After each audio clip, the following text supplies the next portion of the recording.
You're listening to the ESO Network, your station for all things geek. Ian, look at this. What, it's a police box? What on earth's he doing here? I mean, these things are usually on the street. I feel it. Feel it, you feel it? Faint vibration. It's alive. At Station Who, a fun mashup exploring over 60 years of the Doctor Who universe. Hold on tight. You never know where the crew of the TARDIS is going next. Hey there, Whovians, long time no see, and it's us back here once again. And you know what? Earth Station Who has a very special event this week. We are celebrating our 400th episode. That's right, folks. Woohoo! So we have been doing this for 14 long years of pure joy of Doctor Who. And it's been a ton of fun to be able to do it. And thank you for everyone who has stuck by us through this. Or if you're a new listener who we met at Pensacon, thank you for joining us. And, thank you everybody who did join us at Pensacon. It was a blast. And we'll talk a little bit later about that during the show. But let me say hi to our crew this week, the man who has been with me since the very beginning of this. Let's say howdy to Mr. Mike Gordon. Howdy. Yes, I'm the original, one of the original guys here. I haven't regenerated. No. You look like you're getting kind of close though, sir. Everything is prepared for. Kind of goes with the topic we're talking about tonight, which is even better. That was good, Mikey. Very good. And sir, thank you so much for sticking with it. And it has always been a pleasure to do these recordings with you. Absolutely. Same here. And can I just say too, I mean, I liked Doctor Who when we started, but I really was the guy who was I don't want to say newbie because I had experienced Doctor Who, but I hadn't experienced it all the way. Like, as we'll talk about, I got my start with the Fourth Doctor, but I really had not a lot of experience seeing other Doctors before we did this. So this was my way sort of in to do that. And it still is, and I'm still learning all the time. But I just love the franchise every step of the way. And doing this podcast has made me enjoy it much more, not just because of the stories that we've discussed, but also because of the community and the people that we discussed it with. So thank you. Oh, very much. It's a good thing you didn't end that sentence with, I liked Doctor Who when we first started the show. Yeah, exactly. Yeah. No, that was some of our other co-hosts. Yeah, that's so darn true. That is so darn. There's a few co-hosts we have who don't even watch the show anymore. They've given up on it and everything. Yeah, that's true. So, but we have wonderful folks elsewhere. Mary Ogle has been with us since episode 100. Welcome, Mary. Thank you. Hi, everybody. It's fantastic to be here. So this is your 300th anniversary. 300th. Yeah. And, and Mary's getting close to regeneration time also. I don't feel a day over $2.99. Exactly. Makes it even better. And of course, our newbie co-host, let's say hi to Melanie. Hello, everyone. I'm one of the strays that the doctor picks up on the TARDIS. So I just kind of joined in after a bit. Like, okay, I want to talk to as well. Exactly. And we have a wonderful guest with us tonight. Welcome back to the show, Alan Siler. Hey, everybody. Or should I say podcaster, TV star, author, TV star. Yeah. Oh my goodness. So you do everything now, I do. You're just everywhere. Welcome. How have you been, sir? Mostly fantastic. Thanks for asking. Of course. And we definitely have to thank you, Alan, because your support of our podcast from day one has been incredible. So we appreciate that through all the panels that you invited us to do at Hulanta, to just coming on the show and always supporting us. We really appreciate it. Well, that's very sweet of you to say. Thanks. I appreciate that. We appreciate you. There probably still wouldn't be an Earth Station Who if it wasn't for you. So. Aww. So it's cool. I doubt that's the case, but I'll take it. Thank you. Take it. Yeah. So- Well, we can point the finger at Alan now. Yes, exactly. It's all Blame Ellen's Alan. fault. All Alan's fault. And tonight's topic, folks, we are talking all about the Fourth Doctor. That's right. We are looking at Tom Baker and what's so special about the Fourth Doctor. I thought that would be a great topic for 400 for 4, and Melanie's got her scarf. So, and it's awesome. And if I was better organized, I wouldn't just have a pop figure. I would have all 6 seasons of the Blu-rays of the seasons that they have. And so, they're only missing one of those. So it's pretty awesome. So there's a ton to talk about, because I think most people who, when they think of Doctor Who, they think of the Fourth Doctor. Up until Tennant came aboard, he was the face of Doctor Who. And so it's going to be a fun thing to talk about tonight. So we definitely would love to hear from you guys. Feedback at earthstationwho.com is the best way to get in touch with us. Or drop us a line up on Facebook or Instagram or whatever socials. We're up there. Just throw a dart. You're bound to hit one of us. So it's a good thing. So it's awesome. So definitely we got a lot to talk about tonight. Alan, we're going to put you in the geek seat in a little bit, but we are also going to talk about your new book you got. Yep. But we have a little bit of Doctor Who news first to hit. First big news, of course, which was everywhere online, is they found 2 old episodes, 2 of the lost episodes of Doctor Who from the first Doctor's era. And, the way they made it sound was, that these episodes were not in the best of shape, or, they were in like the cans and everything, but they were like in a ruined building or something, and really, not decapitated, but one of those like really dilapidated. That's what, decapitated, dilapidated. One of those D words, like doctor, exactly. But so we found the 2 episodes of the Dalek Master Plan from the first Doctor era, and they must have found them a bit ago though, because they're getting ready to release them for the friends in the UK in April. So that is just pretty amazing stuff. And in the collection, there was 6 of them. So Right. the two of the 6 are the master plan, but Right. the other 4 are going to be sent to, or were sent also to the BBC archive in case they happen to be either snippets or in the entirety a little bit cleaner copies of something they already have. So So a that's little more hope there interesting. too. There is, and this is the first time in 13 years they found a lost episode. So that is just, to me, that's just amazing. That there's still chances of us getting. Could we say it in our lifetime? Maybe getting a complete run of Doctor Who. Well, and 13 years ago, when at that point there hadn't been any new discoveries in a long, long time, and that one was a return of 11 episodes, 11 missing episodes, and that is enormous.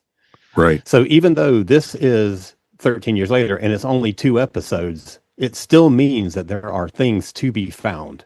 Yeah, exactly. And, there's collectors, and I hate to be morbid, but people are dying off and everything. And, these people, as their estates are people are going through them, and, oh, what's this? Film. Oh, let's see what Doctor Who, or, some other old 1960s BBC shows or such. It's just amazing with that. So I think that's pretty cool, the thought of it. And, so folks, go up to grandma's attics. That's what we're telling you, or their basements, and see what they got. So you never know what you'll find. You might actually be surprised what you might find. So, yeah. So my understanding is that we got 2 episodes, and I guess there was one other episode that was that existed before this that they had? And now this makes a total of 5 episodes from Master Plan. Out of the 12, right? Because it was the 12. Out of the 12. We already had 2, 5, and 10. Right. Yeah.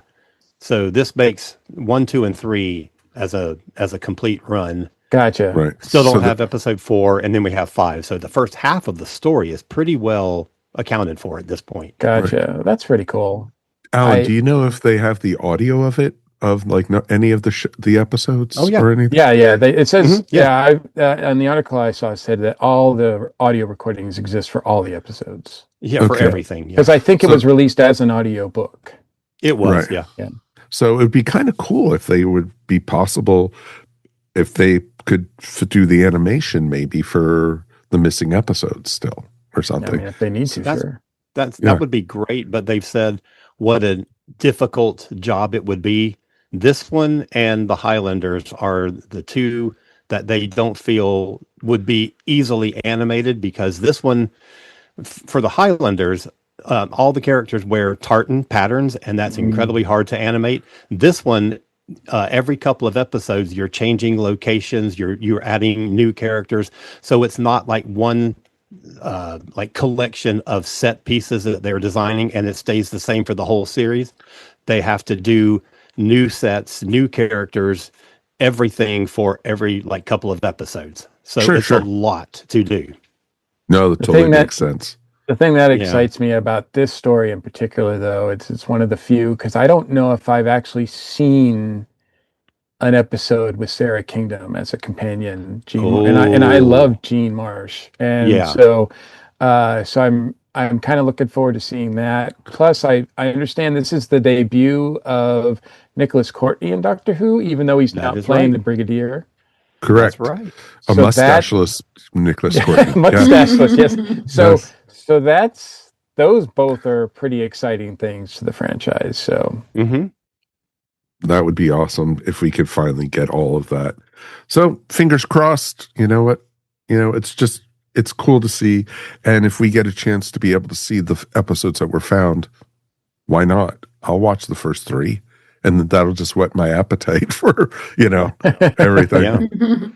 But I did read the Target novelization of it. So, I do have some, Those were good. Yep, they were. So it was pretty cool because that was way back in high school when I did that. So it's pretty awesome. Other Doctor Who news. God, we've had no Doctor Who news for so long, and now it's all being forced down our throat, which is awesome. All right. 10th Doctor is returning. That's right, folks. Not to the Christmas special, folks. Don't get your hopes up with that. But the 10th Doctor is returning to Big Finish. David Tennant has announced that he is coming back to record new 10th Doctor adventures. No details officially, and there's rumors, but we're not going to get into that right now. But, the stories that he did, the ones he did with River Song, the other stories he did for Big Finish were just amazing. And just hearing Tennant, it's just awesome. I could, I would just sit around and listen to him read the phone book. So him being the 10th Doctor just makes it even better.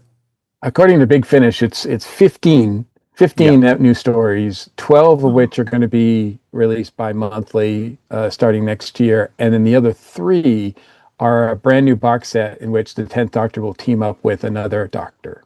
So that's exciting. So it's like a 2-year project basically. Yeah, so that's really cool. So we're getting like individual stories, but we're also getting team ups, which is fun.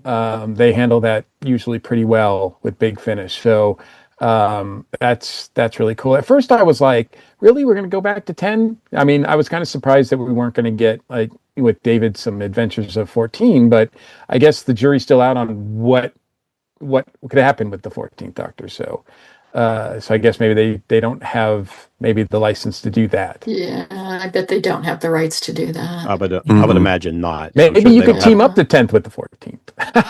There you go. I mean, you got both of the actors right there in the room. Exactly. Hey, they would save some money on that. That would be kind of cool.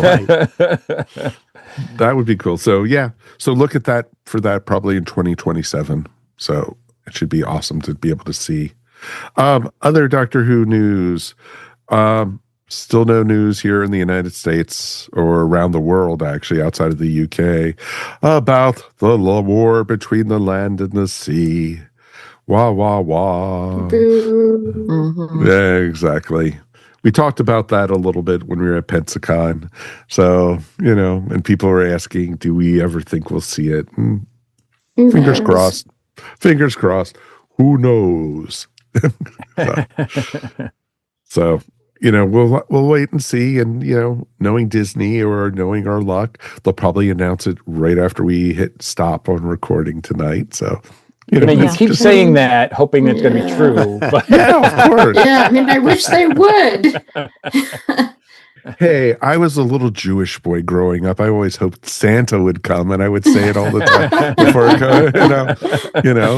still didn't happen. How did that work out for you? Yeah, exactly. The same way that the war between the land and the sea is working out for me. So there you go. So there you go, kids. We'll still be waiting by episode 600. We'll still be waiting. Right. So we'll gift you a VPN. Exactly. Hello, sir. Can I please have a VPN? You want a VPN? God, we can make a musical after that. That would be kind of fun. But yeah, so we'll have to see what happens. For those who have seen it, good luck. We might. We'll just see. We'll just have to wait and see. But we're still getting the Christmas special. There's been more rumors circulating. I heard, though, pretty well done that filming is starting in September for this, just because the actors who are lined up to be in the show, filming schedules and such. So. Well, that doesn't leave them much time to do post-production, because that takes a long time on these kind of shows. Well, they don't have Disney money anymore, so Right. They can't afford any effects. Back to basics. They're Get going them over it. It's just going to take place on the TARDIS. It'll take place on the TARDIS, and I know of a quarry that they'll be able to use or two. So I think you never know, and we'll have to wait and see what actually happens. We don't even know. Do we know anything? We don't even know what doctor it's going to be or anything, right? We don't know. No, we don't. We don't know that there will be a doctor. Yeah, we know nothing. Wow. No. So if they do, if you say they film it all on the TARDIS, that's great, because then there won't be leaks. There won't be, that's true, fans gathering at location shoots to take photographs, and things get out, and they can keep everything under wraps. And if they introduce a new doctor, it can be a big secret. That's the way I want it to happen. Yeah, I would love that too. I agree with that. And,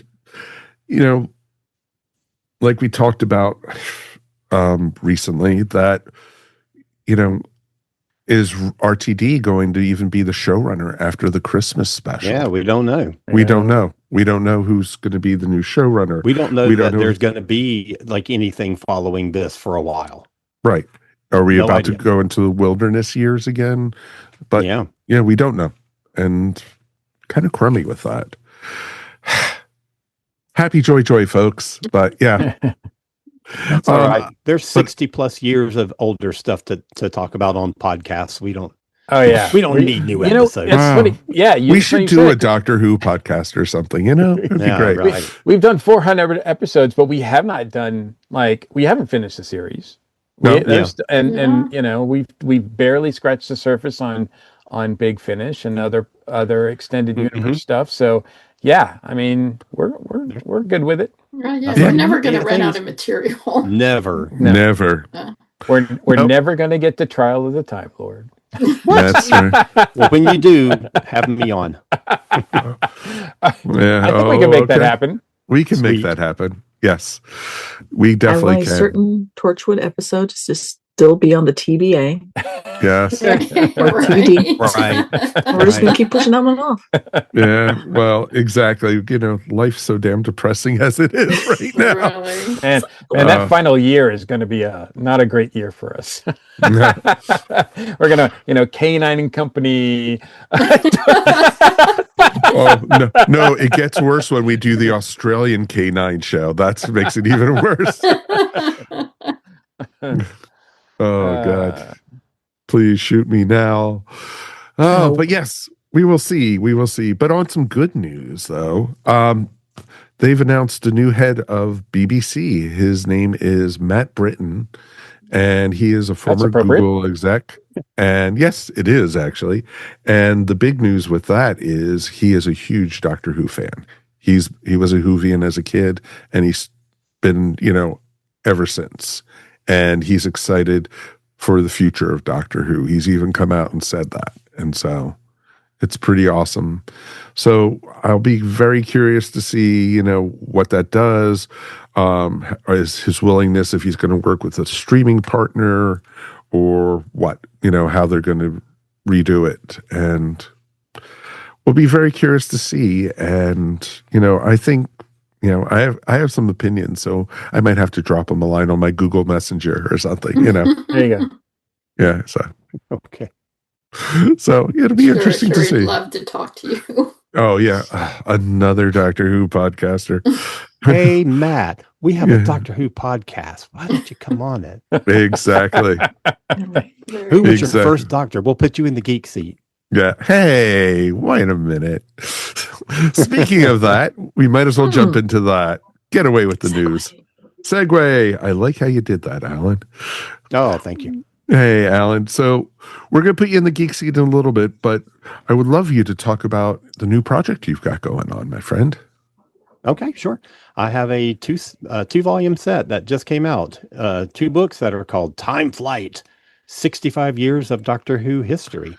Ooh. Volume 1 goes from 1960, 3 years before the TV show hits, up through 1989, and Volume 2 is 1990, literally to the end of 2025, because I held off on, I had it all ready to go and I was going to put it out, and then we didn't know when War Between the Land and the Sea was going to air or anything. Like, it was so in limbo. And then as I was about to wrap the book up, BBC was like, screw Disney, we're just going to show this thing in December. And I thought, okay, well, then I will wait and I'll watch Land and Sea, and then I'll review that, and that'll close out the book.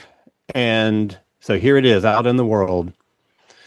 So this is like a little history of the Doctor Who franchise, not just the TV series. It hits all the important developments of the TV series, all the first and last, the comings and goings of doctors and companions and showrunners and all those kind of things. But it also talks about the very first Doctor Who convention, the formation of the very first fan group, key conventions throughout the year, the launch of Big Finish, the launch of Doctor Who magazine, all those kind of important points that happen throughout the timeline of Doctor Who are covered in a big chronological layout in the book. So, and it's decently illustrated. It's got a lot of infographics and things like that throughout it. So it's kind of a fun read. That's awesome. Say so myself. Well, it sounds like with all the detail you have in it and everything, it sounds like, you probably researched this one for years and everything, building up to it. 4 years? Wow. Maybe 4. I was going to say, wasn't it like her entire life?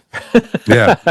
Well, that's true. That is true. Part of it was that as I was going through it, I kept changing my mind about what I wanted to do with it. And then it was going to be a single volume, and then it was going to be 3 volumes, and then it became 2 volumes. And then I was like, well, if I'm going to include Big Finish, important Big Finish dates, then I should put in important novels and comics and the radio plays and things like that, the first films, all that stuff. So I kept thinking, oh, well, if I put that in, then I got to put this other thing in. So it kept expanding, and it changed format about 43 times. And it was a fun project, but I'm glad it's over and out in the world. Awesome. And how could people find the books? Easily found on Amazon, or you can just go to my website, which is Cosmic Creative, KOZMIC Creative.com, and you'll find all the information about it there. And you can read a little description of what the whole thing is about, and book trailer, all kinds of things. So lots of stuff to do. Nice. That is awesome. That is awesome. Congratulations, my friend. Thank you. I'm actually looking forward to picking that up. Awesome. Yes, and definitely we'll have a link to it up in our show notes.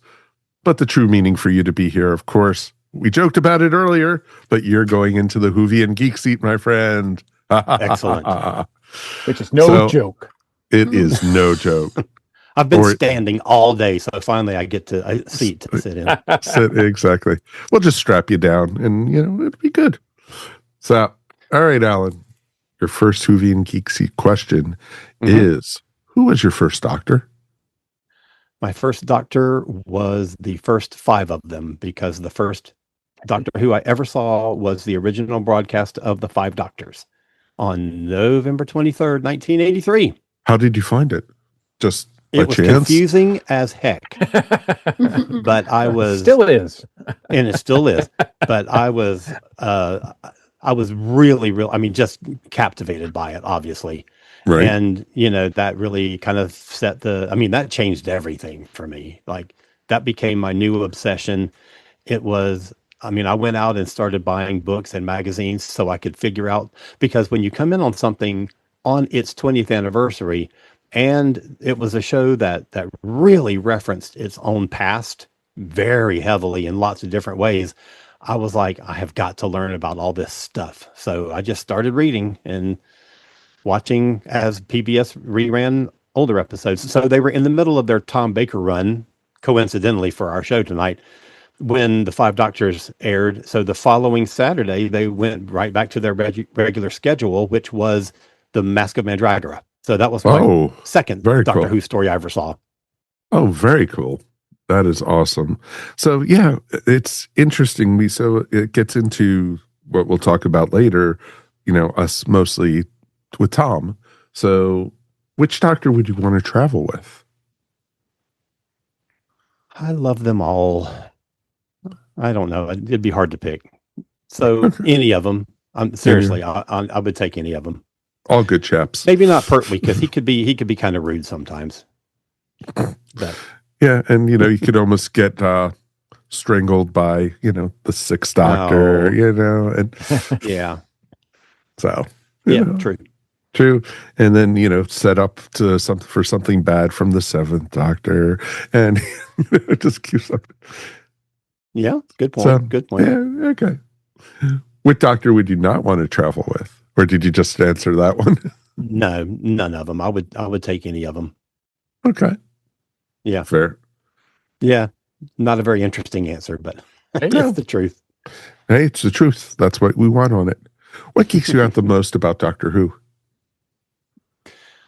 The longevity, the internal history of it, that it will frequently reference its own history. Like the first one I ever saw, the 5 Doctors, it's done that many times. And when you have a showrunner or a scriptwriter that knows Doctor Who and understands its history, even if it's just a tiny little reference, like a throwaway line that just references the Aztecs or something like that, that just thrills me to no end. Yeah, totally understand that.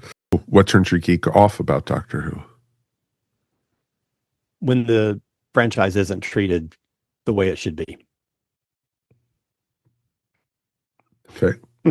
Should I elaborate? Thinking about Disney right now. I don't want to get myself in trouble. Fandom. Oh, no. Well, I'm not a big RTD fan, and I think that a lot of what's happened in his second run has been awful. And not just that I don't like the writing, but I just feel like it's been handled so badly.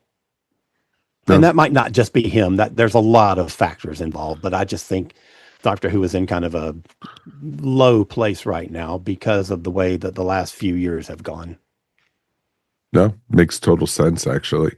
That totally makes sense. Which Doctor Who companion would you like to meet the most? All of them. All of them? I would love to meet, characters. I would love to meet Leela. I think Ace would be fun to hang out with. I think Donna would be a hoot. I adore Martha. Ruby she's cool. I would love to hang out with her. Any of them. Jamie. Oh my God. How much fun would Jamie be? Oh yeah. Very So true. any of them, and I love Bill, so I would hang out with Bill all the time. Which Doctor Who villain would you not like to meet? Oh, the Daleks, because they'll just exterminate me without blinking an eye or blinking an eye stalk. Yeah. And I don't have any defense against that, so I would be just immediately a goner. Yeah, you wouldn't stand a chance. None of us would. Well, Mary might because she's a Dalek sympathizer, so it's okay. Yeah. They're my heroes. Okay. Exactly. There's one behind you. What? Yeah, exactly. What are you talking about? Don't tell her. We promised a regeneration in this episode. No. There you go. Violent way to do it. What was your favorite Doctor Who geek out moment? Well, as you guys know, I ran a Doctor Who convention for 17 years, and I got to meet a lot of people. And I was actually going to say one thing, but I think I'm just on the spot changed my mind to a different answer, and that was having director Rachel Talalay come over to my house for a cookout to watch the very first Jodie episode. Oh, wow. Wow. Whoa. Oh, that is awesome. That's an amazing moment. I'm such a name dropper. That is awesome, though. Yeah, she was amazing. I love that woman so much. That is cool. That is really, really cool. What was your most disappointing Doctor Who geek out moment? It would be the persons that we tried to get as guests at my convention that never worked out. Sometimes in multiple cases, sometimes it was a one-off, like we tried to get somebody and then it turned out that their schedule wouldn't line up, and then we never got another opportunity to do it. Or there was a couple of somebodies who we tried on multiple occasions and it never worked out. And so any of those people would have been amazing as guests, and I was always disappointed when we weren't able to get them. Was it a lot of times like financial or just schedules and such? Mostly schedule. I mean, there weren't very many. I don't think we had any. Well, there was some Stargate guests that we just could not afford because at that point, American actors or Canadian actors in their case, were charging a lot of money, and the classic Who guests still weren't charging as much as, what you would get for one of the new series doctors or something. No, so we never really ran into that much trouble. It was usually just the schedule. Yep. No, that totally makes sense. And you still, for a show of your size, you got some amazing guests, my friend. It was always amazing. It was amazing each year to see, you got Jackie, you got Ace, you got, Perry, you got Missy. You got frippin' Missy at your con. I know. That was our first American convention, if I'm not mistaken. That was her first convention. Yeah, that's amazing. Yeah. And even though she told other conventions after that they were her first, because the second one she did was in Texas, and she told them that they were the first. And then I was at Gallifrey 1 that following February, and she said on stage in front of 2,000 people that this was her first, and they had popped her convention cherry. And I jumped out of my seat, and I was like, that's not true. You can't trust that Missy. No, you sure can't. No, you can. Hey, but not just the people in front of the camera, but I want to thank you too for getting all the people behind the scenes that you got. Because you really paid attention to that. And if it wasn't for you, I would never have met Terrence Dix. So I appreciate that. Very much so. And people like that. So I appreciate that you just didn't get the people like in front, but you understood that the people behind the scenes were just as important and had really great stories.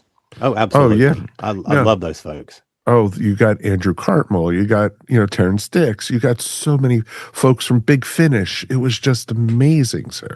It was just awesome. And thank you for letting us be. We do miss it. And we really, appreciate being part of it. And we said, and, thank you for. All right, Geek Seat, back to that. Instead of we gushing here. I think there's just one more question to go. There is. What or who would you like to see on Doctor Who?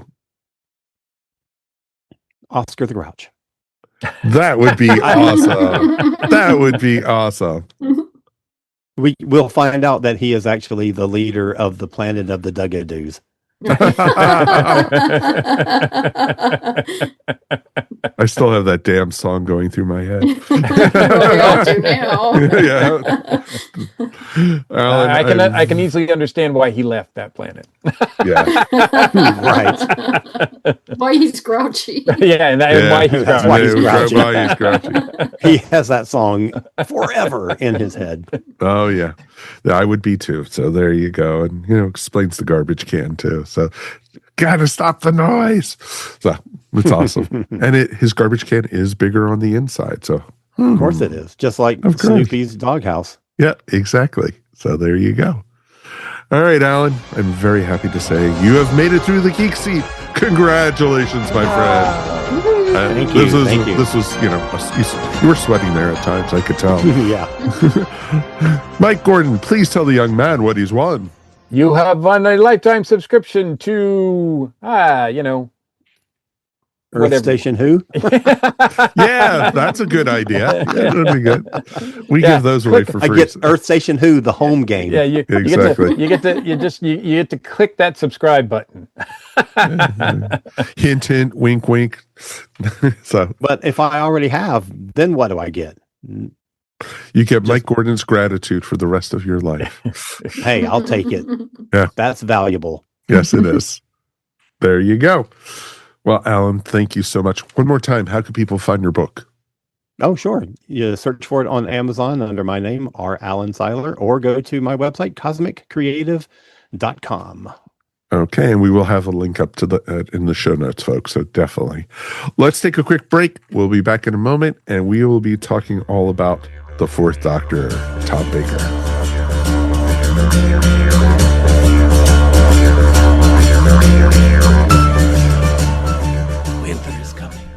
Prepare with a fine cigar and listen to the Cigar Nerds podcast.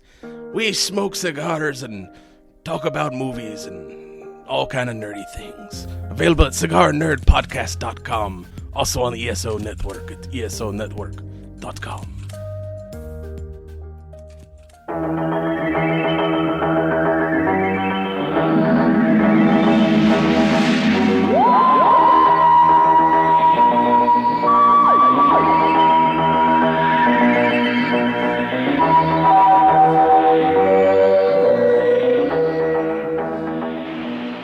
Welcome back. Now we're all talking about the Fourth Doctor. That's right, folks. A lot of us here on the show, actually, we could fade back with the doctor there. You have to watch the show, folks, to actually be able to see the special effects we've been adding to the show. It's special effects. Yeah, the big budget, exactly, for episode 400. We have Disney money now. That's right. Right. We operate on the kind of budget the BBC is going to be going back to now. Exactly. So you'll be seeing lots of Funko Pops appearing as the special effects, Right. The Doctor and the companions running. Blah, blah, blah, blah, blah. No. Anyway, so yes, we are talking about the Fourth Doctor, and folks, Tom was my first Doctor. I think Tom was a lot of our first Doctors here. Even Alan, who started with the 5 Doctors. He was one of my 5. Yeah, exactly. Even though technically he wasn't really in the episode. So, yeah. But there was enough of him that I got a sense of who he is, though. Oh, yeah, of course. But, and that was cool that we got to be able to experience it. And it's funny, up until David Tennant became the 10th Doctor, when any time you had any other show, media, articles about Doctor Who, it showed Tom Baker as the Doctor. And that was kind of cool. You always saw the guy with the big teeth, curly hair, and the scarf. And in high school, all I wanted was to get a scarf. It was like my dream to get one of those. And it was awesome. And, I have artwork I did in high school and such with Tom Baker as the Doctor. And it was, the first computer animation I ever did was Tom Baker as the Doctor popping out of the TARDIS and saying hi, and that was in BASIC that I had to program it. So it was just pretty cool to be able to do stuff like that. But yeah, and so I'm be curious, what makes the Fourth Doctor so special?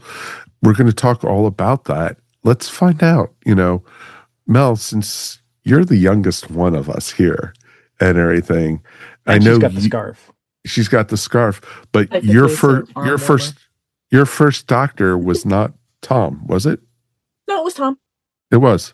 It was Tom because of my dad watched it on PBS.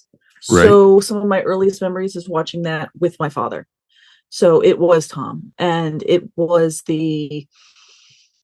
I wasn't necessarily really paying attention to the storylines and the arcs and stuff like that. I just knew, I like him. He's the hero. And that, he's the good guy, and the Daleks and everybody else are the bad guys, and that kind of fun stuff. And then when he regenerated, didn't know what was going on, but then the next episode had him again, so we were still fine. Exactly. So in tiny little Melanie's brain, we're good. He's good. He's the Doctor forever. He's the Doctor forever. I love this. I love it. He regenerated back into himself. Good job. Okay. Good job, PBS. That licensing. Mike, what about you? How did you find Doctor Who? I don't remember a particular time when I watched Doctor Who and I was, or I didn't watch Doctor Who and all of a sudden it clicked. But Tom was the Doctor that was airing as I was, growing up and watching TV in the Boston or Massachusetts area, and the Boston PBS affiliate was showing it weekdays. They were showing an episode every, I think it was on 7:30, somewhere in there. And so it was something that I was watching like that. And the format of the show itself was very appealing to me because A, it was science fiction and fantasy, and B, it was also serialized, which I appreciated. I grew up with watching like the Batman '60s show, so this was serialized, but even more so because they had, longer format. It had cliffhangers, like, for one story that would be like, four episodes or so, whereas. So that would keep you going a whole week. But Tom was the first. I believe that actually Leela is the first companion that I remember seeing. I do. She made an impression. I was a young teenager. But also, Sarah was not too far there too, because the affiliate there would show the Tom Baker run, and then they would show it again, and then they would show it again, and then they would show it again. I didn't know until much later in my life, really, that there was other Doctors before Tom. Because they didn't call him the Fourth Doctor, right? They just called him the Doctor. He was the Doctor, yeah. Yeah.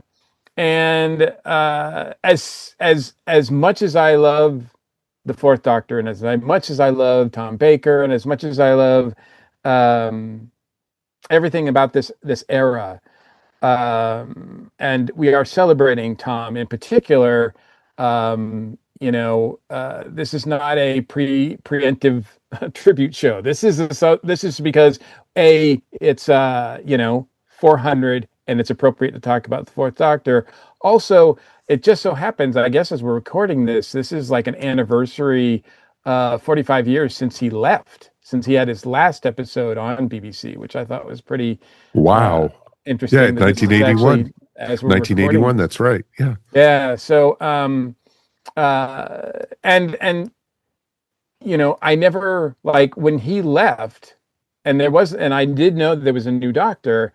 To be honest with you, I tapped out, and as you know, I tapped out until the Fox TV show, until the Fox TV movie aired. I didn't watch Doctor Who at all in those years. So to me, he was my Doctor. I read some of the books. I read the comics.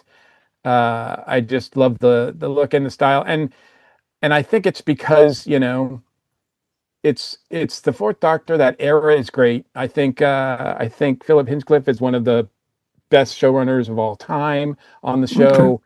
And it was a great time, and Tom was, and we could talk more about it, but to me he was all four Marx Brothers wrapped into one, and then some. Like, he's just amazing.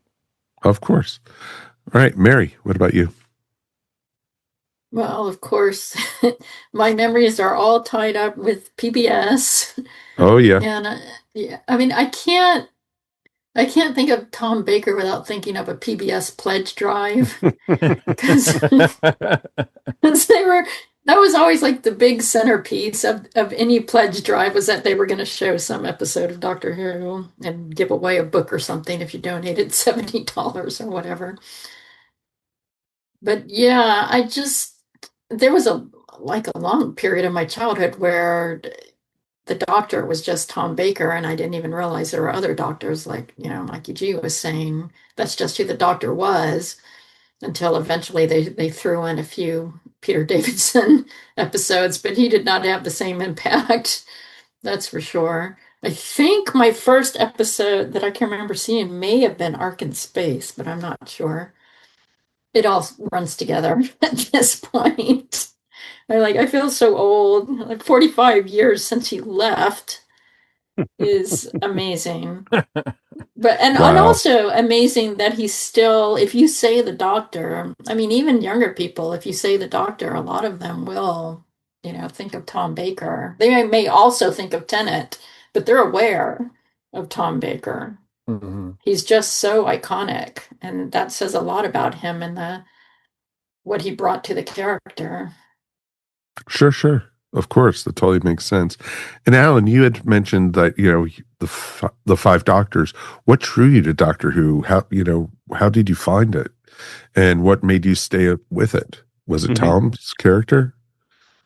No. I had a friend who had sort of talked up Doctor Who to me, and it didn't really make any sense at first. But the more she told me about it, the more intrigued I got, and just the concepts of it, that there had been at that point 5 people who had played the same character, and this whole history. So when I got into Star Trek, the first Star Trek I ever really watched was The Wrath of Khan. And what I loved about it was that it built on its own internal history. I'm a big, I'm just drawn to that kind of thing.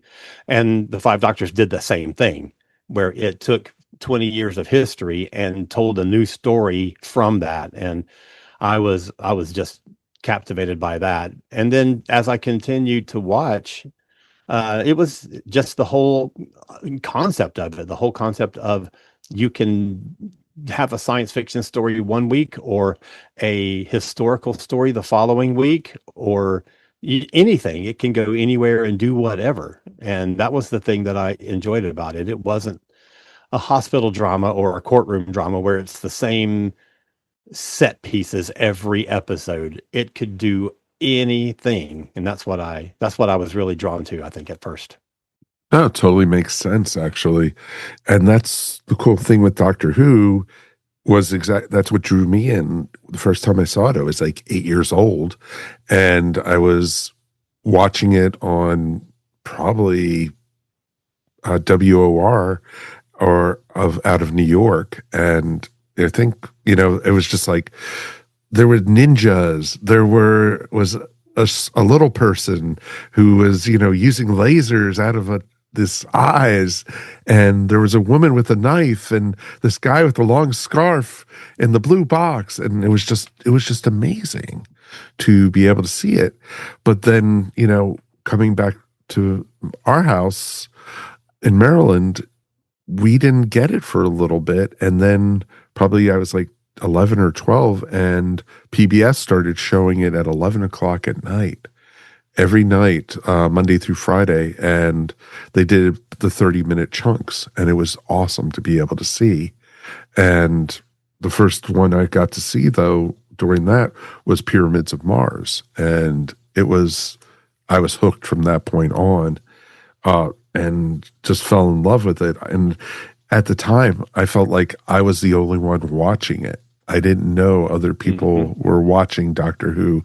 No one in school talked about it. You know, I put it in, started drawing it into my artwork, into my cartoons, into, you know, my media projects I was doing at the time. And it was just awesome. And then Marvel started putting out the reprints of the Doctor Who British comics.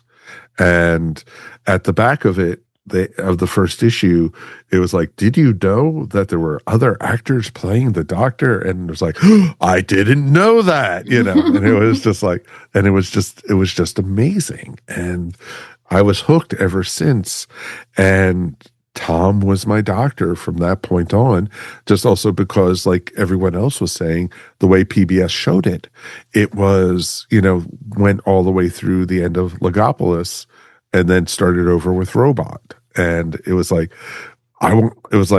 so I got to see all of them over and over and over again. And it was just amazing. And then, you know, now they're like etched into my memory and stuff. So it's pretty awesome. What makes Tom so special for everyone, though? You know, because there's what, 15, 16, 17 doctors out there, you know. And counting. Yeah. Yes. Yeah. I mean, if you count all the random offshowshoots, who knows how many doctors there are? Hey, Mike, before we do that, I want to piggyback on something you said, because I do want to acknowledge when I was really, really lucky when I was growing up, because on the one hand, it was a very different time, because you know, if you like science fiction, fantasy things, that was not the norm. No. Right? So, Yeah, so you were 100%. labeled a nerd, you were labeled you know, whatever. And some of the words are just not cool to say, and yet got thrown my way many times. And so it was difficult, even though Star Wars had hit and it was the most popular movie on the planet. Still, if you like Star Wars, you were considered, it was just weird. So, but I did have a friend of mine in junior high and in high school, that his name was Matt Black, and I'm going to give Matt a shout out, even though I don't know if he even listens or whatever. I don't know even what he's up to. Unfortunately, we lost touch, but he was into this stuff, and he was really into Doctor Who, like really into it. And so I had someone that I could talk to about it, and that really helped. So right from the very beginning, granted, it's a very communal thing. It was a very small community because it was just the two of us. But I give Matt so much props, because he had his mom make him a scarf. Oh, what a mom! What a mom! And get this, he wore that scarf freshman year in high school. He wore it to school, right? He did not give an F about like getting crap from kids, because he got it. But you know what? It didn't matter. And I think he took that as a lesson from Doctor Who, and he lived it. And I have to admire that. That's pretty powerful stuff. So I mean, it went from being a role model on the TV to actually like right there in my life, right? I can remember him coming into homeroom class wearing that scarf, and I've been like, oh my God, like that is awesome and brave at the same time, because people got beat up for a lot less. Oh yeah, most definitely. So let's go back to the question I asked before. What makes the Fourth Doctor so special? You know, what makes him stand out? Was it the length of time he was the Doctor? Was it his, the point where you couldn't tell where Tom stopped and the Doctor began? Or was it just, great stories? Or was it, something else? Was it just magic and the right time at the right place? Things. Yeah, it was all those things. All those things. Yeah, it's all like right, that's the lightning. show, guys. Good night. Like lightning striking. I will say that for me, the thing that makes Tom Baker different from most all the other doctors is that you almost never see him acting. He is the character, and you never get the sense that he's an actor playing a part, that he's reciting dialogue from a script that he has memorized. It just comes so incredibly naturally for him that you forget. I mean, even now, after I've been watching the show for 40 whatever years, you still get the sense that this is the Doctor. There is no Tom Baker. It's the Doctor. And there is a strong element of exceptionally good scripts and for the early part, and great direction and great casting and everything. But it's Tom completely immersing himself in that role. And as much as I do love all of the Doctors, there are a couple of other ones where, and some of this comes down to the writing too, but you can see them reciting a script. You know what I mean? And that's not a negative thing. That's their job. But Tom, you never felt like that's what he was doing. No, I agree with that completely. For me, he's anytime you see him on the screen as a doctor, or if you even go back and start looking for interviews, and whether they were interviews even just in the magazines and stuff, whether they were written or later in years, he has this effervescence about him that translated across again to I guess everyone's point really is that it was him in that character. And that character was him. So it's like he was also very multifaceted in when he needed to be serious. He needed to be childlike. He needed to be cunning. He needed to be all these things, but they weren't sides of a coin. He was like this perfect little prism where he could be all these different sides, and you could be seeing all these sides at the same time. And I never felt like he was wearing a mask, that you saw him all the way through as as the Doctor. But yeah, it's still like, I'm going to go always back to like watching the 50th and hearing that voice and realizing when he was the curator and going, and, even go back and watch the little reaction videos of people just tearing up and crying. That was me when I heard that. I was back to being 4 years old and just sitting watching a show with my dad. And I'm getting it right now. It's just, there's this, like you mentioned before, there's this magic about him. And there's even times where he's doing, honestly, he voices one of the characters in the Clone Wars in the animated. And if I hear Bendu, I'm like, and I'm just right there. And there's just even that laugh, or he would put a laugh in somewhere where it didn't make sense for there to be a laugh, but because it's the fourth Doctor, Tom Baker, of course he's chuckling because he finds it funny. And now I find it funny too. But yeah, it's so much more. It was interesting because go ahead. 25, whatever it was years ago, I went to a theater to see that first Dungeons and Dragons film. I had no idea that Tom was in it. Zero idea. And the characters were gonna have to go and visit this elder elf who was gonna give them some wisdom. And they come to this elder elf and he smiles that Tom Baker, and he's under heavy makeup and he's made to look older, and he smiles that big Tom Baker grin. And in the middle of the theater, I yell out, "Oh my God, it's Tom Baker!" And everybody laughed at me. I had zero idea. That is awesome. The grin was just, it made everything seem like it was going to be okay whenever he did that. And a Cheshire grin come to life, like a Cheshire cat grin come to life, right? Very much so. But it's interesting compared to like from the classic era. He was the most alien because he was so schizophrenic and he was just so all over the place and everything. And a friend of mine was watching it with me, and he says, is this guy related to Robin Williams or something? Robin is just so, frenetic and, and everything. Tom could be the same way. You just never know what's going to come out of his mouth. And that was just what was amazing about his Doctor. And you never knew what was going to come out of his pockets too, which was just awesome, Yeah, I think if you were any kind of an outsider kid, like there's a lot of queer kids who really grew up loving Doctor Who.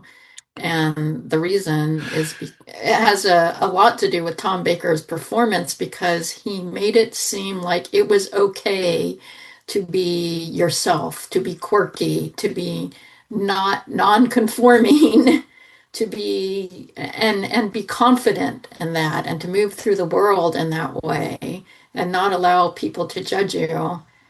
And that was something that, especially since there was very little representation in that era, to have somebody like that that you could kind of look up to and that you could feel like they would accept you. I think that was a big deal and a big part of Tom's charm. Oh, very much so. Very, very much so. I always wanted to meet him and have him offer me a jelly baby. It was just like, and it almost felt like there were times that he was looking out of the TV at me. And that was just what was just amazing about it.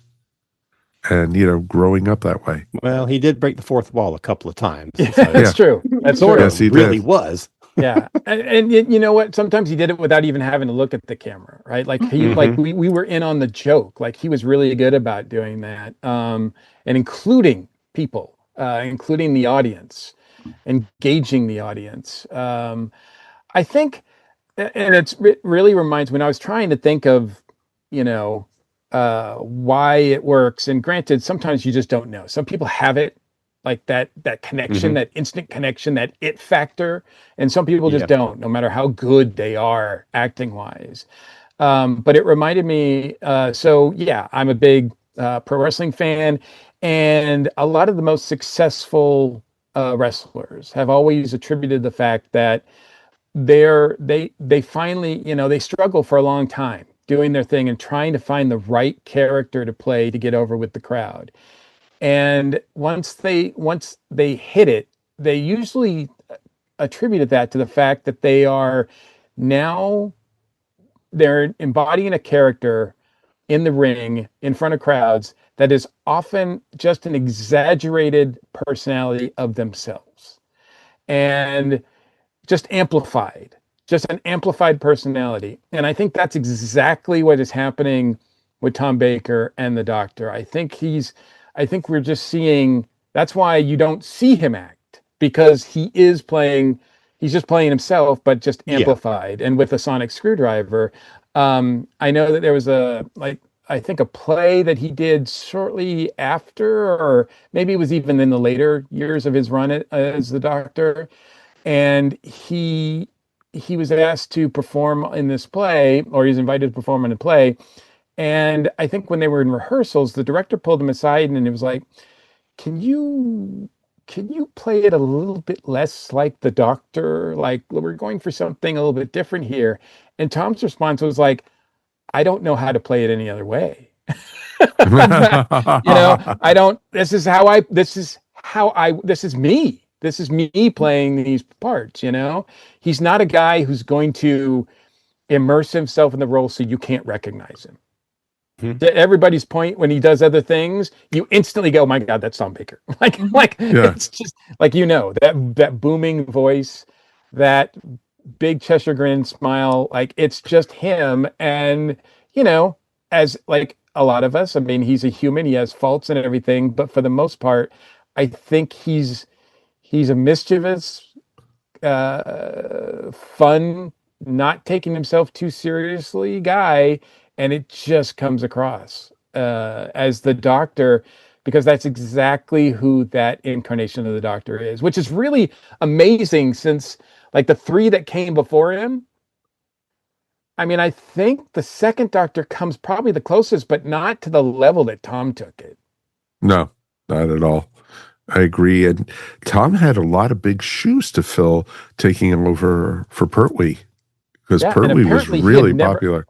I think that's the other thing that helped him too, is that when he got the part, he had never seen Doctor Who, didn't know what it was at all. So he didn't have anything to like try to emulate. Like he didn't have anything to compare to. He wasn't trying to be somebody else. He wasn't trying to be Pertwee. He wasn't trying to be like, he didn't even, according to him, he never like, I don't know. I think, whatever it was, but Pertwee or nobody took him aside and said, this is what you should do and this is what you shouldn't do or whatever. He just did his thing. So there wasn't that, I don't think there was that camaraderie between doctor actors back then. And so he had no idea when he went in, and he just played it the way he should play it. So, or wanted to play it, and no one told him no. Because a lot of those stories were written for John. Like that first season? The whole first season, yeah. Yeah, and so they weren't writing for Tom yet, and yet Tom, like you watch those, and they don't feel like they don't feel like Pertwee stories. They feel, because Tom makes it his own. The way he says things, the way he expresses himself, it's just completely takes it over. So he can take any sort of material and make it his. I mean, they were going to, if I recall correctly, they were trying to cast a little older, hence why they had Harry to be the person to bring the between Harry and Sarah Jane. If it was an older doctor, Harry could be the younger component for the male component. And then they realized, oh, here's Tom.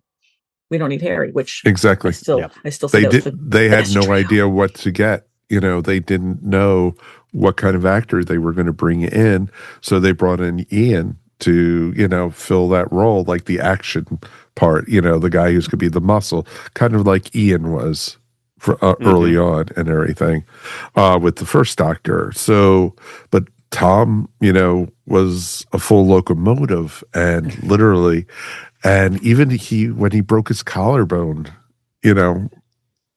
filming Doctor Who, he still did it. He didn't stop him, and everything, which is just amazing. And everything. And, and there's stories about that he didn't get along with some of the companions that he had working with him during the filming. And, and then others he ended up marrying, so. Yeah, but ultimately didn't get along with them either. Yeah. Details. Also divorcing. In order to just, sort of prepare for this episode, I listened again to Big Finish put out, and it's still available for download. And I recommend this highly for Doctor Who fans, especially if you're a Fourth Doctor Tom Baker fan. But they released an interview, a 2.5-hour interview with him that's called Tom Baker at 80. So this was obviously done like 11 years ago or so. And he talks about everything. He talks about his growing up. He talks about his getting the part of Doctor Who. He talks about his experience with Doctor Who, as well as the only thing that always annoys me about Tom Baker is that he never refers to himself as the Doctor. He always refers to himself as Doctor Who. Like, I played Doctor Who. And it always strikes me as odd because I'm like, no, you're just it's just the Doctor, Tom. You're not playing Doctor Who. But at that that's time, how everybody referred to it at that time. Yeah, exactly. That's a thing. But he still continues to do it, which I find charming, but it does kind of irk me sometimes a little bit in the brain. But anyway, so this whole interview he's talking about, and at 80, it's much like he's now 91. He just turned 91. So this was obviously over a decade ago. And he's talking about, in this interview, he's talking about, that he's reaching the end of his life and he's looking back and everything. And he doesn't know how much longer he has. And he's happy to still be working, especially for Big Finish, which is something that they talk about because he said he would never do it. And he's doing it. And, but he admits that, when he was younger, that he wasn't always kind. And he seems like he's a much happier, gentler person now, which I'm happy for him, as well as anybody who's around him, because that could go the either way. And, you don't want it to go the other way. But yeah, there was behind the scenes. But I think one thing that, that I've learned in other interviews is that Tom, when he was getting fights behind the scenes about the material, he wasn't always, I think the perception is that he was just concerned about his own part and his own lines and making himself look good. And I don't think that was always the case. I think in a lot of cases he was really invested in the story and in the franchise and the quality, not just his own his own persona. Now, there are instances where he even admits that he was, especially with the changeover between Liz and Louise. He was. I don't think he really says. He admits that he didn't handle that well because, in his mind, Liz should have never left, and that was unfortunate. And I don't necessarily agree with that because I think Louise added a lot to the show. But I can't help but, wish that we had more seasons with him and Liz. Oh, of course. The chemistry, truthfully though, the chemistry between him and all his companions were always great. Yeah. And he had some of the best. Like he had 3 of the best companions, like in the whole franchise, in my opinion. 4. Oh, you're including Adric. Awesome. No. Well, I guess it was Romana twice, but right. So, so there's 2 Romanas. So he had, So between Sarah Jane and Leela, and then Romana, like 2 of her. Like I think those are, in my opinion, some of the best companions that they've had in the franchise. So. Oh yeah, it's just amazing too, because there were stories of him, when he was out and children would walk up to him and he didn't go away, child, or whatever. He warmed up and, he was the ultimate gentleman with them and everything, which is pretty awesome. And it was great to see that. And that's what, part of the reason to fall in love with him per se, and he will always be my doctor, my doctor, is he my favorite? Not anymore, but he's still way up there on my list of doctors. And if somebody, or I'm flipping through channels in Pluto TV on the Doctor Who channel is playing one of the 4th Doctor stories, I'm stuck there. I'll watch it type thing. And that's just what makes it pretty awesome. Yeah, I think he, on the plus side, one of the reasons why he's the face of the franchise is because he was there longer than anybody else. Like it did more episodes, like 7 years, whatever, right? Right. But even he admits, and I think he's right too, he stayed too long.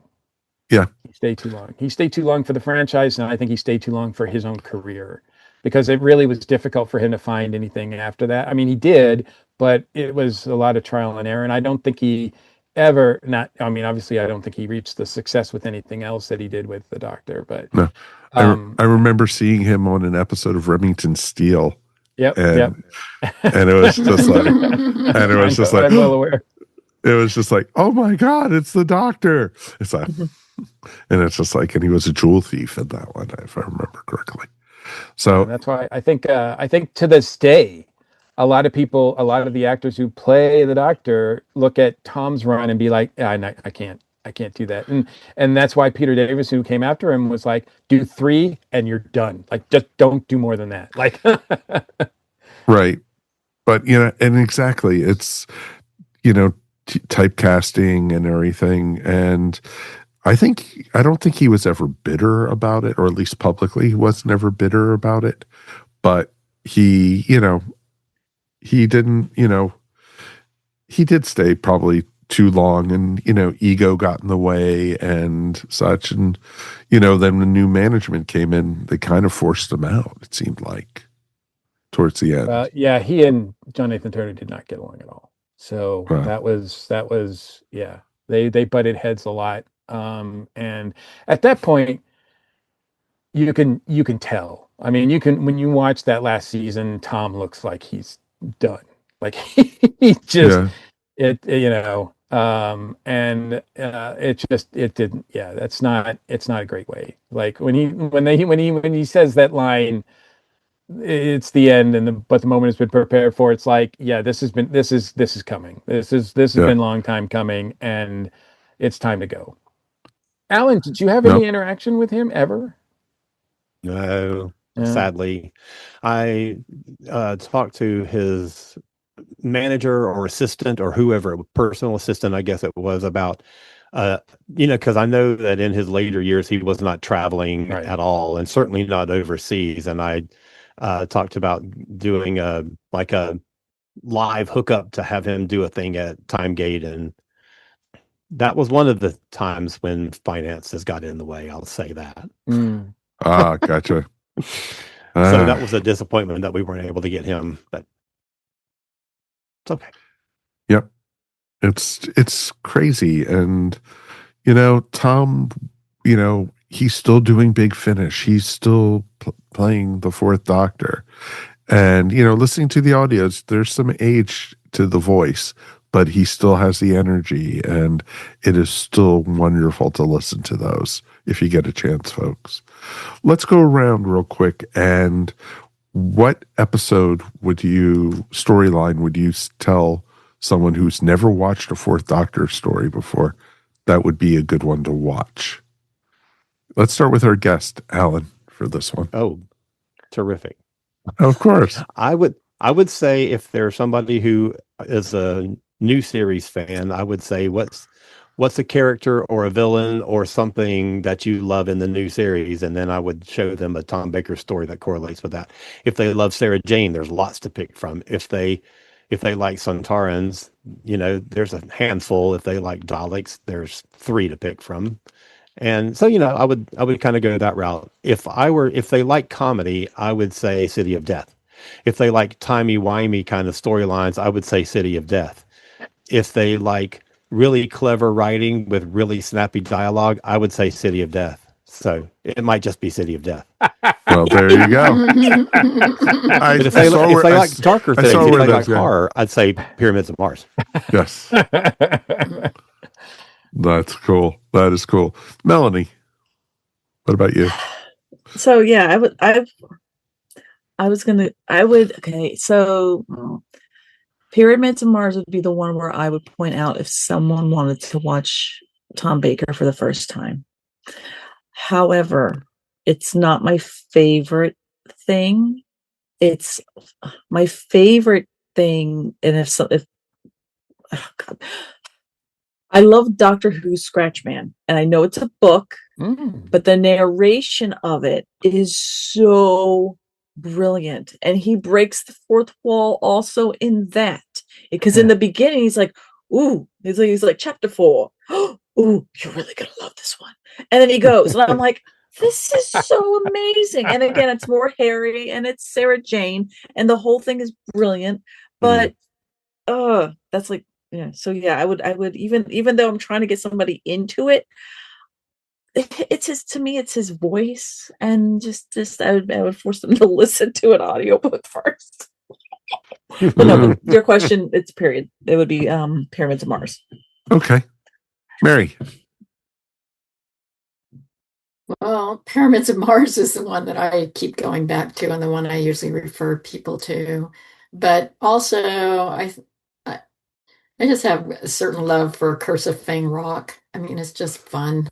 Yeah. And yeah. I don't know about fun. There's a lot of death in that. Yeah. There's a lot of death in all of Doctor Who, so I don't even fun death. account for that. Enjoyable death. So that's cool. All right. Curse of Fang Rock. Mr. Gordon. Okay, I'm gonna pick. I'm having 2 of them. So my absolute favorite, I think, is the. I'm trying to blank now. Come on, man. The Talons of Wenging, right? And although for some people that might be like, ooh, that didn't age well, and I get that, but there's a lot of it. But it takes place in my sweet spot of Sherlock Holmes era time period, and I just love the stories and everything like that that's around that, and the supporting cast and the villain and everything like that is pretty well documented, is pretty well done.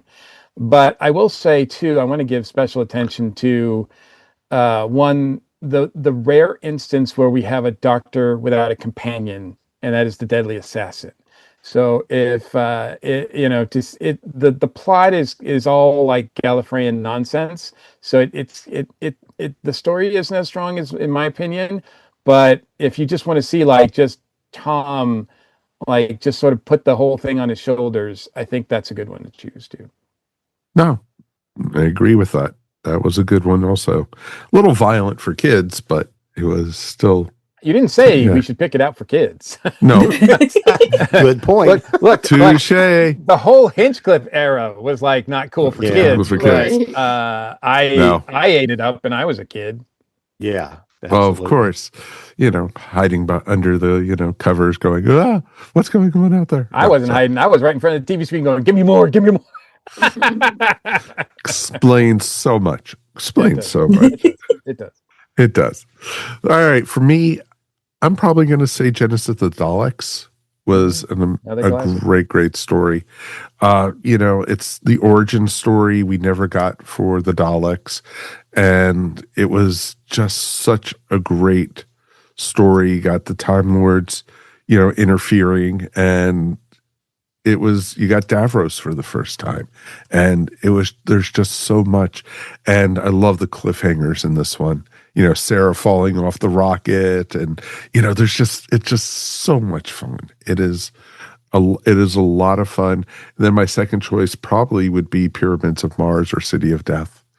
So, but those were taken already by you guys, so I had to do something original. You can still recommend them. Oh, I do. You're not recommending them to the same people we are. Yeah, exactly. But you know what, folks, if you want, go to Amazon and pick up, there's 6 seasons of Tom available on Blu-ray, and they've been restored really, really nicely. It's worth checking out, and hopefully we'll get this, season 6, because I think that's the only one that's missing from his series. So yeah, it is. Yep. Wow. Okay, I did not know that. I did not know they were so close to collecting all of them or issuing all of them. So that's cool. Yep. And so it's pretty cool to see, and folks, Tom Baker to me will always be the Doctor, and please, somebody put a bubble around the poor man. He's 91, as Mike Gordon was saying. It's he is a treasure, and he should be treasured and appreciated. I think that is going to wrap up the episode for tonight, folks. Thank you for dealing with us for 400 episodes. We do appreciate you. And, this episode felt like it was all 400, all wrapped into one. So it was even better. So thank you, Alan, for joining us as our guest tonight. Hey, my pleasure. Thank you so much for having me on. I really appreciate it. You want to promote your stuff? Because you have 2 zillion things you got to promote now. Well, I have a Doctor Who podcast called Doctor Who A to Z, Auton to Zygon. And I've got a bunch of books, not just the 2 that just came out, but I've got some previous ones also. And my podcast on the Earth Station, the ESO network, I can't ever get that right. Modern Musicology, which has been going for 5 years now. And we talk about all kinds of music topics. And that's my favorite thing that I do currently. Awesome. It's a great podcast. I believe it's really good. Doctor Who programming at Stellarfest is upcoming, right? I really should say that Stellarfest is coming up at the end of April. And yes, I run the Doctor Who track there, and we have a lot of stuff planned. Some game shows, and hopefully we're going to be doing a proper British tea. And there may be a couple of recently discovered episodes that you can see for your first time at the con. So there's a lot of stuff going on. Awesome. Definitely worth checking out Stellarfest and your 2 podcasts. Great shows, my friend. I subscribe and I listen. Oh, I appreciate that very much. And so let's thank our regulars for being here as always. Ms. Melanie Dean, we thank you as always. And as always, I thank you. We appreciate anything you want to promote. You can find me on Instagram at Pieces of Melee, where I'm doing all my stained glass and other artsy kind of things in the metaverse. That is awesome. Definitely check it out. We'll have a link, as always, in our show notes. And Ms. Mary Ogle. Thank you for having me. God, it was wonderful to talk about the Fourth Doctor and where it all began. Exactly, for most of us here. So yeah, definitely. And where can people find your stuff? The easiest way to find me is to go to my website at maryogle.com, or I'm on social media mostly as eVision Arts. Awesome. And last but never least, Mr. Mike Gordon. As always, it's my pleasure. And you can find me on, this is one of 5 wonderful podcasts that I'm part of, which is, let's see, our Station Who, Bat Chums, of course, and then the Dragon Con Report, which is going, I think we just released an episode last week to talk all about the latest and greatest news coming out for Dragon Con 2026. Which I will be a guest at, I'm happy to say. So once again, so I appreciate the people at Dragon Con for having me back. Also, the 2 other podcasts that I'm part of, 3 Grog Night, which is a newer one that talks about all things Tiki, and last but certainly not least, New Legend Lounge. Awesome. And this man does sleep every once in a while, folks. So that's really awesome. My stuff real quick. I always, of course, do the Tales from Hollywoodland podcast, where we talk about all things Hollywood and show business. This last episode we put out was all about Sid Caesar. And when Caesar was king, we had the author on the show with us, and it was a ton of fun talking about from show to shows, from It's a Mad, Mad, Mad World. And it's such a great topic. Just definitely check it out. Available anywhere where fine podcasts are found. Got other projects going on. I will eventually be talking about it on the podcast, but right now they're kind of in the development stage, so we'll have to wait and see what we got going on. But we might have a travel podcast coming up soon, but that's just a hint. So we'll see. Hopefully it's not about your recent travel nightmares. No. Well, you never know. That would have made a great podcast episode. It is not a fun drive going from Orlando up to, the Raleigh-Durham area in the middle of the night. No. But we did stop at 2 Buc-ee's, so it was okay. So there you go. That's worth There it. you go. Yeah, it was worth it right there. So, I couldn't convince Judy to stop at all 4 that we passed. So there we go. She was like, no, okay. So I was like literally thinking that I'm going, okay, well, you got to get to, there's the one in Daytona, and then there's one in St. Augustine. Mm-hmm. There's one in South Carolina, and they have a new one in Brunswick, Georgia. So did you stop at south of the border? No, it was closed what we went through. So, and it's funny too, because it used to be growing up, you used to have all the, Pedro says, all the billboards and everything for like 100 miles each direction you were going. They don't have them anymore. They're all replaced with Buc-ee's billboards now. Wow. So south of the border is, a shadow of what it used to be. Before we get out of here, though, we did get a piece of email from our friend Peter. Yay, Peter! Peter actually sat in with us on the last episode, for those who listened. Sorry there was no video for that episode, but, it was at a con, and I didn't want to volunteer Judy to sit in the back recording it with the phone or anything like that. So, but Peter wrote, "Hey, Mike, I listened to the podcast from Pensacon. Audio was really good quality, and naturally I thought of something afterwards. For the next Doctor, the 14th Doctor, instead of regenerating, reintegrates with Billy Piper into the new Doctor. So it's just an idea, and, the 14th TARDIS is left behind, and Rose Noble is able to operate it and starts a whole new spin-off. So, until Unit takes over the TARDIS. And the new Doctor can be anyone chooses otherwise. Poor David left in limbo, but I don't think they will want Billy Piper as the new Doctor. Thanks again for having me on the show, Peter." Thank you, Peter. We Thanks, do Peter. appreciate. Thank you, It was Peter. awesome to meet you in person. It was awesome.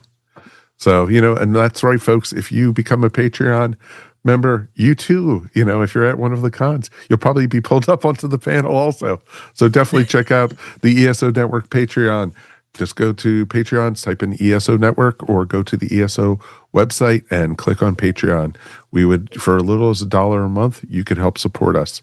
It would really be appreciated. Feedback is always welcome, as always, at feedback@eswpodcast.com. And of course, you could also, if you find us up on Facebook, Instagram, or if you're listening to us, why not give us a thumbs up? We would really appreciate it. All right, we will be back again next month with our 401st episode. That's right, folks. We keep moving on. And somewhere deep in the future is Trial of a Time Lord. Let's keep it way in the future. Ooh. Until next one, on behalf of myself, Mike, Melanie, Mary, and Alan, we will see you next time on Earth Station Who. Peace and Alan Z, my friends. Here's to another 400 episodes. Cheers. Bye.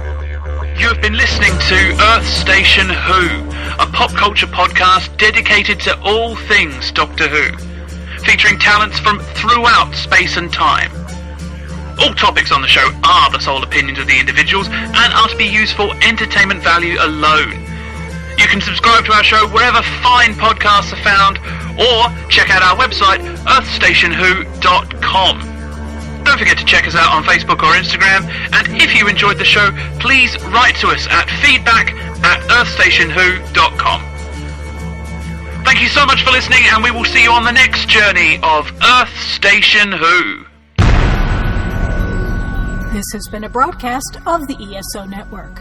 Be part of the crew and help support our shows by donating to our ESO Patreon or by shopping at the TeePublic store, which can all be found at www.esonetwork.com.